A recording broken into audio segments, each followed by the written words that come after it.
So last but not the least, we have the Melcon model unit. Again, it comes with a standard lot area of 164 square meter and a floor area of 135 square meter. So yun, pares na pares lang talaga sila, Sir Alan. So si Melcon lang yung naiiba yung layout. We can check it right now. Alright. So as you can see, sir. Yes, Sir Alan. So dito makikita nyo, we have a sample ng sasakyan para makita nyo yung space pa for another car. Yes. Yan. So dalawang sasakyan talaga yung kasya dito. This is a SUV, tama ba, Sir Alan? So ito pa yung space niya. So talaga yung mga van natin is pasok na pasok. Yes. But one thing is, Melcon is very unique is you have your access to your lanay agad. Also dirty kitchen. Dirty kitchen, yes. So siya lang yung merong access sa side door siya. So kasi kung galing ka na malengke, mag-grocery, diretso ka na sa yung dirty kitchen. Exactly.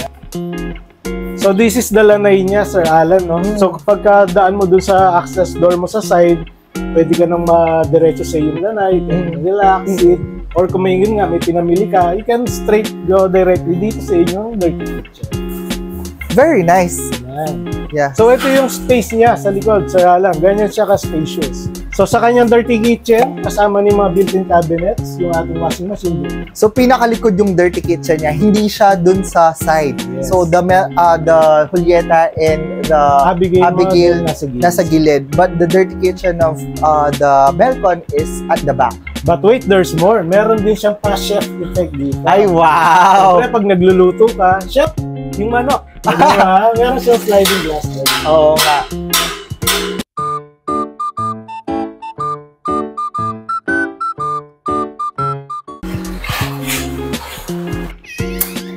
So as we've entered the house, again, you will be greeted with your living area. But it has a division. Yes, Sir Alan. So mapapansin mo, ito si Melcon, siya yung different layout and design compared to Julieta and Abigail. So pagpasok mo from the door, ang sasalubong muna sa iyo is the living area. Yes. So separate naman siya from the dining area. Yes. Ayan, Sir Alan, as we go here naman, ito yung kanyang pinaka-dining area. So same with the 2 model unit, 6-seater tayo. Then pwede rin maging 8-seater. Depende sa preferred ni client. And also, again, meron siyang access with your dirty kitchen. Yes, Sir Alan, ito yung merong sinasabi kong pa-chef effect. So pagka galing nagluluto dyan, pwede na kagad ibigay mo ni chef yung ulam. Oo, galing. Very nice. So same with that, 2-door rep is included. Meron din tayong mini pantry here. Yan.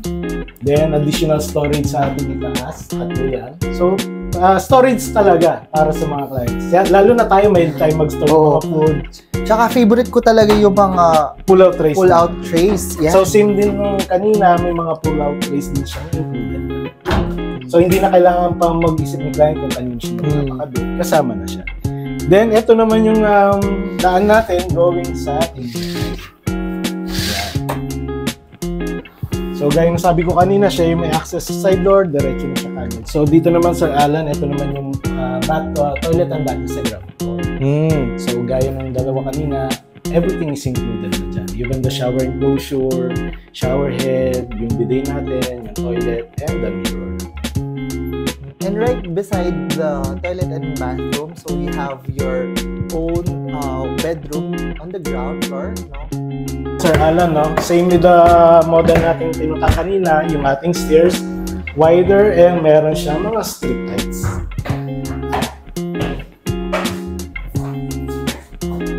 And of course, as we've entered here dito sa master's bedroom, no? Very spacious, spacious again, no? Sir Alan. So mapapansin nyo, iba naman din yung design ng kanyang master's bedroom ni Melcon. So lahat ng cabinets niya is nandito naman sa side. Then ganyan kahaba yung kanyang study table, extra table. So pag talaga halimbawa nakahiga ka dito and then gusto mong kumain din, pwede rin, Sir Alan. Yes, so then yan, additional storage din yan actually. Then dito naman kanyang TV and yung TV console, heated panel. Then siyempre meron din siyang sariling hotel-like ba. Gusto ko yung hotel vibe na sir, toilet and bathroom. Mga pa-hotel feels yan. bedroom 1, Sir Alan, sa Melcon. So, ganun din siya. Pang-kiddie vibe naman Yes, sila, sir, no? opo. So, perfect talaga sila when it comes to... Sa mga nag-start na family, nag-growing up, yan, ideal talaga siya. And of course, from the last bedroom, This is no? the bedroom 2, Sir Alan. So, yun. Ito naman is for the boys naman. Pag gusto nila yung room na to, saktong-sakto din para sa kanila. Kompleto din siya, study table, mga LED lights natin, pin lights, cabinets, TV, yan, ganyan na ganyan. So, yun, Sir Alan. What can you say about the Melcon model?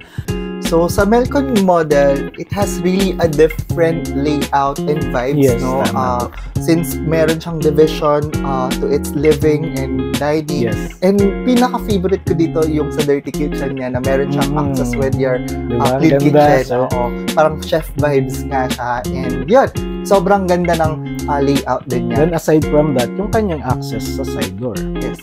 And the most exciting part to our house tour today is the price, diba? Yes, So, Sir Alan. most of our viewers and potential clients are really curious kung how much ba to since it's already a fully furnished house and lot package with the with the design, the furniture, Everything, the yes. appliances, Curtains. curtains, everything is already included. Bed frames. Mag-move in na lang talaga, diba?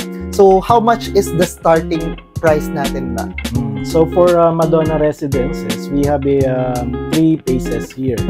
So, we have the phase 3, phase 2, and phase Phase 1. 1. So, for now kasi, Sir Alan, yung phase 3 natin is sold out na. So, ganun kabilis. Ganon kabilis. Since we started last year lang. So, now, phase 3 is sold out. Ngayon, sa phase 2 naman namin, almost 60 to 70 sold na siya. So, from that price point kasi, ang starting natin doon for the Melcon or lahat ng ano natin is ranging 7.350 and above. Yeah. So, depende pa kung anong specific block and lot yung kukunin nyo. Especially if you're eyeing for a corner lot. Yes, Sir Alan. For the corner lot kasi, may mga different naman yung price natin doon. And also, may mga price din for the excess lot. Kasi ang standard natin is 164. Yung bahay, yung inikutan natin, BCC 164. Sa mga corner lot kasi meron tayong 177, meron nga 290. So pagka ganun, meron tayong corresponding na price for the excess lot. So that's why you have to message us for more information and we're more than happy to guide and help you from the ocular visit to the documentation and even sa pag-apply ng loan for the bank, no? So, up to turnover ng fully furnished house and lot, no? And again, feel free to message us with this number and don't forget to subscribe to our YouTube channel. And yun nga, again, I am Alan Marquez, your licensed real estate broker and licensed real estate appraiser here in A. Marquez Realty, where we find homes.